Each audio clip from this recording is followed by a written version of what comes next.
একমাত্র ধনী কে? আল্লাহ কোরআনে স্পষ্ট বলছে আনতুমুল ফুকারা, তোমরা সবাই কি ফকির। এটা আল্লাহর স্পষ্ট ঘোষণা, তোমরা সবাই ফকির, একমাত্র ধনী আল্লাহ সুবহানাহু ওয়া তাআলা। আর আমরা আল্লাহর বান্দা, মানে ধনীর বান্দা। তো যে নিজেকে 100তে 100 আল্লাহর বান্দা বানাবে, সে কি রিজিকের ভয় করতে পারে? রাজার সন্তান যদি টাকার ভয় না করতে পারে, কোটিপতির মালিকের সন্তান যদি টাকার ভয় না করতে পারে, তাহলে যে 100তে 100 আল্লাহর গোলাম, সে কি রিজিকের ভয় করবে? অসম্ভব, হতে পারে না। সম্মানিত উপস্থিতি, রিজিক আল্লাহ সুবহানাহু ওয়া তাআলার হাতে। রিজিক আর ভাগ্য এমন যে মৃত্যু যেভাবে মানুষকে খুঁজে, রিজিক সেভাবে মানুষকে খুঁজে। আপনি মৃত্যু থেকে পালাতে পারবেন? রিজিক থেকে পালাতে পারবেন? আপনি তো রিজিকের জন্য দৌড়াচ্ছেন, কিন্তু আল্লাহর রাসূল বলতেছেন কি, আব্দুল্লাহ বিন মাসউদ রাদিয়াল্লাহু তাআলা আনহু থেকে বর্ণিত, যে কেউ দুনিয়া থেকে যাবে না যতক্ষণ না তার ভাগ্যে লেখা রিজিক সে পূর্ণ করে। সে দুনিয়া থেকে বিদায় হবে না তার ভাগ্যে লেখা রিজিক পূর্ণ না করার আগ পর্যন্ত। তাহলে রিজিক আপনাকে খুঁজবে, রিজিক আপনাকে খুঁজবে মৃত্যুর মতো। রিজিক আল্লাহ সুবহানাহু ওয়া তাআলার হাতে, রিজিক একমাত্র তিনিই দিতে পারেন। পরের প্রশ্ন, যদি আল্লাহ রিজিক দেয়, তাহলে আমি কি জন্য পরিশ্রম করব? প্রশ্ন ঠিক আছে? ঘরে বসে আল্লাহ রিজিক দিতে পারেন না? মানুষ কিন্তু প্রশ্ন করে যে তাহলে আমি কি জন্য পরিশ্রম করব, যখন রিজিকের মালিক আল্লাহ। আল্লাহ সুবহানাহু ওয়া তাআলা কোরআন মাজিদে বলছেন, হুয়াল্লাযী জাআলা লাকুমুল আরদা যালুলান ফামশু ফি মানাকিবিহা ওয়া কুলু মির রিজকিহি। ওই আল্লাহ, সেই আল্লাহ যিনি জমিনকে তোমাদের অধীনস্থ করে দিয়েছে, এই জমিনে তোমরা বিচরণ করো আর এই জমিনের রিজিক খাও। খাওয়ার নির্দেশ কার? আর এক আয়াতে আল্লাহ সুবহানাহু ওয়া তাআলা বলছেন, ফাইদা কুদিয়াতিস সালাত ফান্তাশিরু ফিল আরজ। যখন সালাত শেষ হয়ে যায়, জমিনে ছড়িয়ে পড়ো। ফজরের সালাত আদায় করে ঘুমিয়ে যেও না, অলস হয়ে না। আল্লাহ অলসতা পছন্দ করেন না। আল্লাহ বলছেন সালাত শেষ করে জমিনে বেরিয়ে পড়ো। কি জন্য বেরিয়ে পড়বে? ওয়াবতাগু মিন ফাজলি।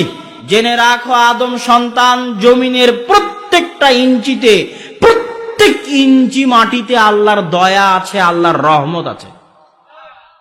ওই আল্লাহর দয়া রহমত অনুসন্ধানের জন্য বেরিয়ে পড়ো। যে সালাত শেষ করার পর ঘুমিয়ে যাবে, অলসতা অবলম্বন করবে, ঘরে শুয়ে থাকবে, রিজিকের অনুসন্ধান করবে না, ও লাট সাহেব, আল্লাহর দয়ার মূল্যায়ন জানে না। ও অহংকারী, যে আল্লাহর দয়ার পিছনে ছুটতে চায় না। আল্লাহ বলছে সালাত শেষে বেরিয়ে পড়ো। কেন জমিনে বেরিয়ে পড়বে? জমিনের প্রতি ইঞ্চি মাটিতে আমি আল্লাহ, আমার দয়া আছে, ওই দয়া অনুসন্ধানের জন্য বেরিয়ে পড়বে। একটা টাকা যদি হালাল উপায়ে ইনকাম করার রাস্তা থাকে, ওই 1 টাকা উপার্জন করার চেষ্টা করা আপনার জন্য জরুরি।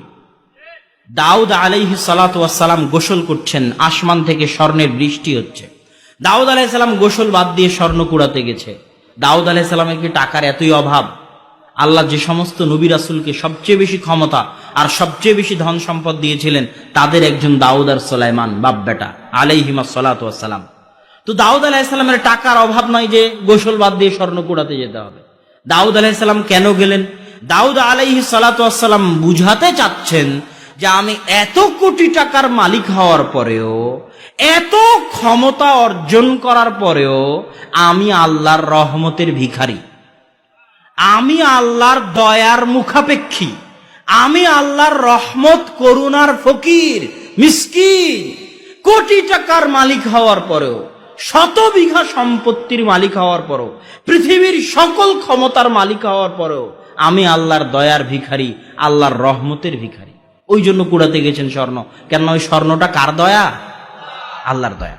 তাহলে একটা রিকশাওয়ালাকে আমি বললাম পালাখাল যাব, ও পায়ের উপর পা তুলে বলে যে আমি যাব না, আমার যা ইনকাম করারটা হয়ে গেছে, আজ বাড়ি চলে যাব।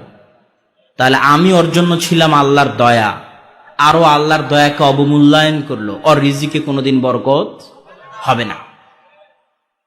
তাহলে আপনি রিজিক উপার্জনের চেষ্টা করবেন কেন? আল্লাহর দয়ার সামনে নিজেকে ছোট দেখাতে, আল্লাহর দয়ার সামনে নিজেকে ফকির দেখাতে, আল্লাহর দয়ার সামনে নিজেকে মিসকিন দেখাতে, আপনি টাকা উপার্জনের জন্য বের হবেন হালাল উপায়ে, 100 তলা বিল্ডিং তৈরি করবেন হালাল উপায়ে, 100 বিঘা জমি ক্রয় করে বলবেন এই 100 তলা বিল্ডিং বানানোর ক্ষমতা আমার ছিল না, যদি আল্লাহ না দিত, এটা আল্লাহর দয়া।